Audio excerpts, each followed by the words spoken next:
Unearth. Unearth, metalcore band formed in Boston in 1998.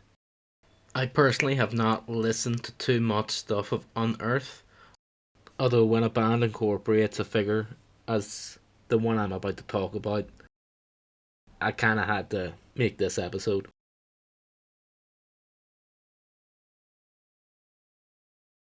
Crow Killer.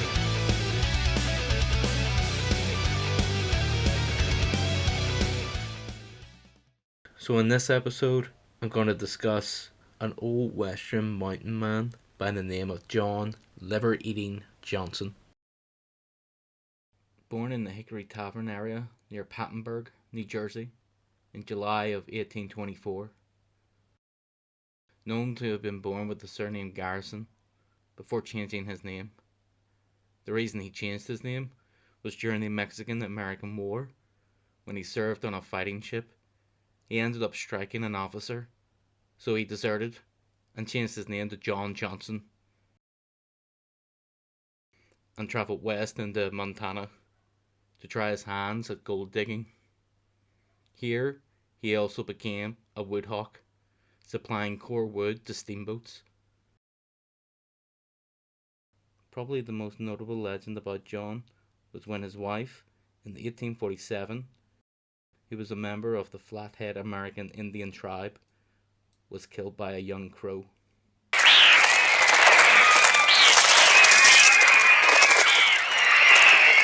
No, not the bird.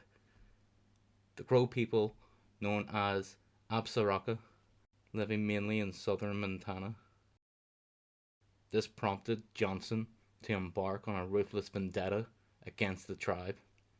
He supposedly killed and scalped more than 300 Crow Indians and then devoured their livers to avenge his death of his beloved wife.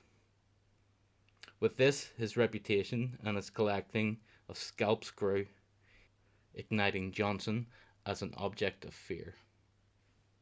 They say he cut out and ate the liver of each crow he killed, which eventually led to him being called the Liver Eating. One tale is mentioned that while he was out on the foray over 500 miles in the winter to sell whiskey to his Flathead kin, he was ambushed by Blackfoot warriors. The plan was for them to sell him to the Crow, his mortal enemies. He was stripped to the waist, tied with leather thongs, and put in a teepee with one guard. Johnson managed to break free through the straps and then knocked out the guard with a kick, took his knife and scalped him there where he lay. He would make a journey over 200 miles to his trapping partner's cabin. Eventually, after 25 years of violence and settling scores, Johnson made peace with the Crow. He ended up becoming brothers, ending the personal vendetta and the slaying of Crow warriors. However, the West was still a dangerous and violent territory, particularly during the Plains Indian Wars. Johnson had also joined the 2nd Colorado Cavalry of the Union Army in St. Louis in 1864 as a private. Then he was honorably discharged the following year. During the 1880s, he was appointed sheriff in Coslo, Montana, and a town marshal in Red Lodge, Montana. During this time, he was a sailor, a scout, soldier, gold seeker, hunter-trapper, woodhawk, whiskey peddler, guide, deputy, constable, and log cabin builder, taking advantage of any source of income, producing labour he could find. He eventually passed away on January 21st, 1900, buried at the LA Veterans Cemetery. However, in one case, after a 6-month campaign, it was led by 25 7th grade students and their teacher. Johnson's remains have been relocated to Cody, Wyoming. His epitaph reads, "No more trails." There was a movie made about his life in which Robert Redford had acted the leading role, depicting Johnson. He was a man the Indians prayed to and cursed and tried to kill.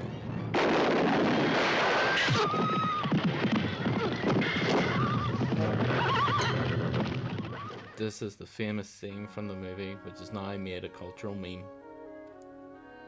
Well, that's it for this episode. Did you enjoy it? If so, give a like and follow. Until next time, on Metal History, here's Unearth.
You guys are my favorite metalheads in the world. I mean, Dakashun!